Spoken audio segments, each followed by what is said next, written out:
I think most of you are going to be familiar with the content of this video, so skip over it if you feel you know everything you need to about normal distributions. But just don't be confused about the notation that is used, because different people use different notation. And for this module, you need to be familiar with the ones that we use. So you might want to quickly review it just from the point of view of notation. Normal distributions. So forward-looking returns and P&L are random variables, as we know. And we often assume that they are normally distributed. So here's an example of a return distribution measured in percent. So this is -2%, this is +6%. And this P&L distribution would be measured in dollars, or typically millions of dollars if it's a large company. So this is $1 million or -$1.5 million. And the scales are different, so the heights here are also different. So normal distributions can be tall and thin, and they can be low and flat, but they always have that bell shape. And the center is the expected return, also the mean and the mode, because they are symmetric.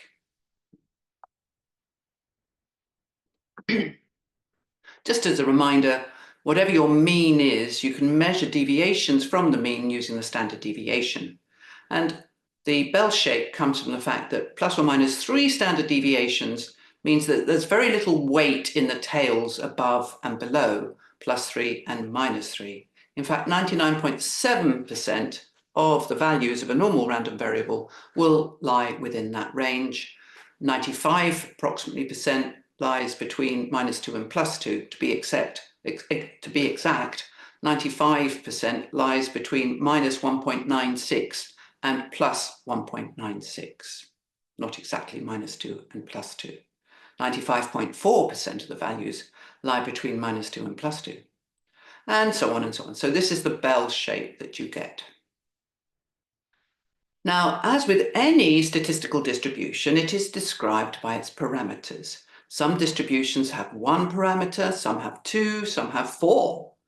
The parameters aren't always the mean and variance. They are in the case of the normal distribution, but many other distributions have parameters that govern the shape and scale of it in different ways from mean and variance.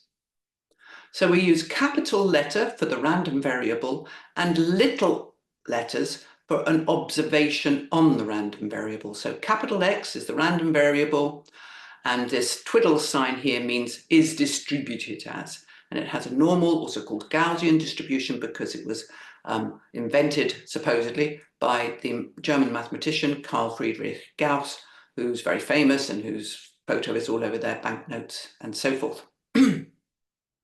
So we write it as n brackets mu sigma squared, not n mu sigma. It's n mu sigma squared. Why sigma squared for a parameter? Well, sigma squared is there to remind you that the variance, sigma squared, is always a positive number. The variance measures the range, the deviation from that mean mu. So mu is the mean, and the variance is sigma squared. We can also write them using operator notation. So parameter notation is mu, the operator notation is EX, and that's strange. E is typical to make you realize it's the statistical operator expectation. And in parameter notation, we have sigma squared. In operator notation, we have Vx. And then we can write down the normal density function. This also appears on the German banknotes as f of little x, which is an observation of it, is 1 over the sigma times the square root of 2 pi. Pi is another transcendental number invented by the Greeks, or discovered by the Greeks. And then x, or e to the, it's easier to write exp instead of e to the power, because otherwise this becomes very small. E to the minus a half, x minus mu over sigma all squared. That is this is why it's a curve. Because of this function, it determines that bell-shaped curve. That's the density function. But we also have a distribution function. For every density, there is a distribution. With density functions, the area below the curve and to the left is, or in between 2 points, corresponds to a probability. So if we were to start at 0, the area to the left of 0 is a half. And if we were to start at plus infinity, the area to the left of plus infinity is 1, because it corresponds to a probability, and a probability is always a number between 0 and 1.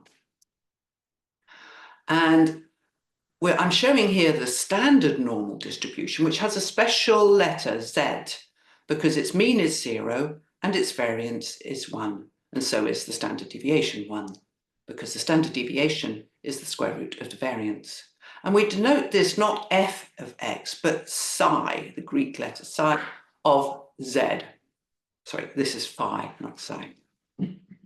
This is little phi, this is big phi, capital phi, and lowercase phi. Lowercase for the density, capital for the distribution. So if this were the standard normal, we would have little f, small f of x, and capital F of x for the distribution function. But I'm showing you the standard normal because the values of the distribution function, or also called the cumulative distribution function, or CDF, are tabulated. They used to be given in statistical tables, but now you can just use them in Excel. And similarly for the density function. In fact, Excel allows you to find probabilities using either the density or the distribution of any normal variable. So PDF stands for probability density function, and CDF is cumulative distribution function. Why? Because the height here corresponds to probabilities. So you start here, say -4, where the area to the left is very small, and you see it there.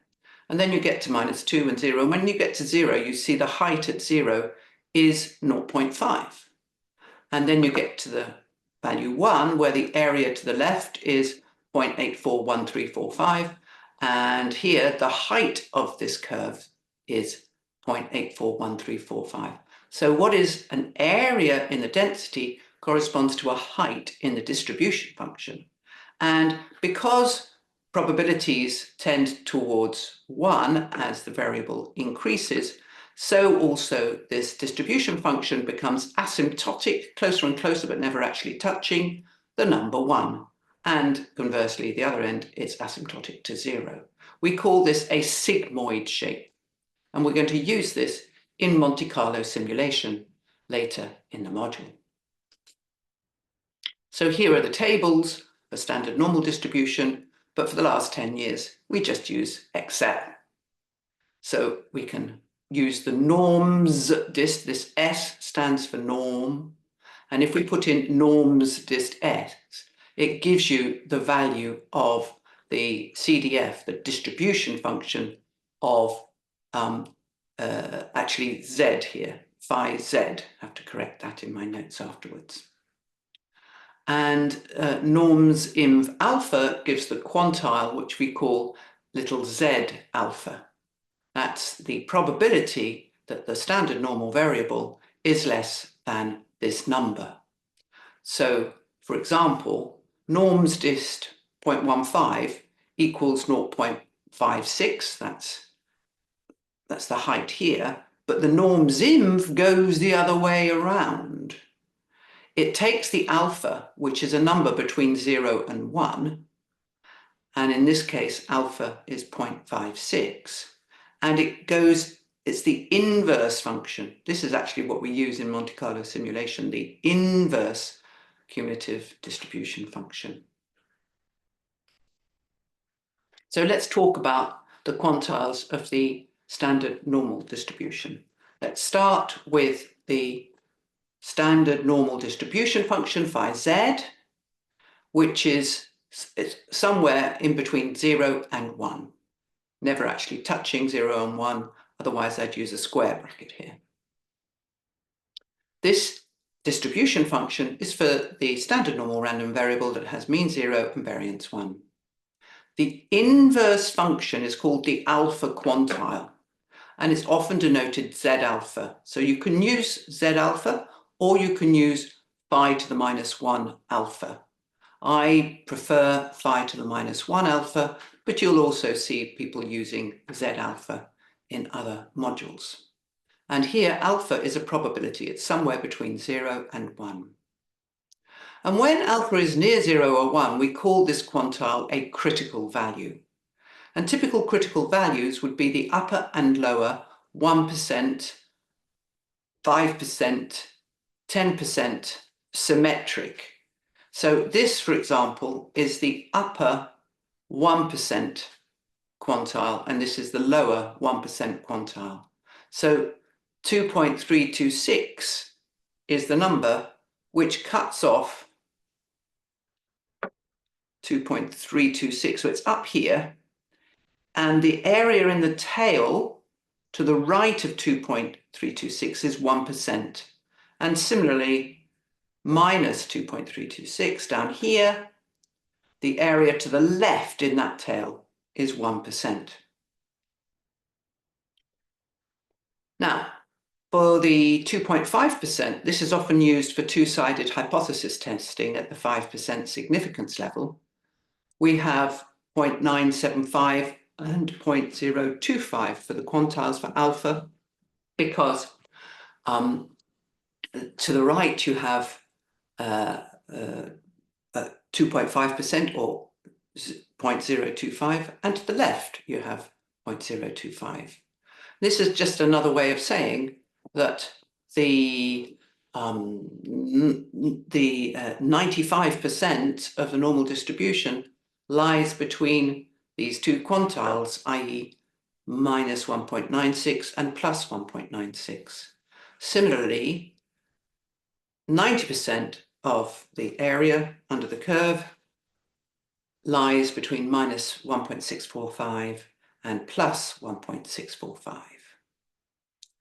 And because normal distributions are symmetric, notice that when alpha is 1%, shall we say, so we've got phi to the minus 1, 0.99 here, and phi to the minus 1, 0.01 here, that is, this alpha is 1%, then they are symmetric. So phi to the minus 1 of 0.99 is just minus phi to the minus 1 of 0.01. Or another way, phi to the minus 1 of 0.025 is minus phi to the minus 1 of 1 minus 0.025. In other words, phi to the minus 1 of 0.975. And another way of writing this, which we'll use later, is that if you add these two, you get 0. Okay, that's enough, and stop this for now. And see you on the next one, which is a little bit of matrix algebra. Just enough, only enough for you to understand this module. We're not doing things that aren't relevant to the module.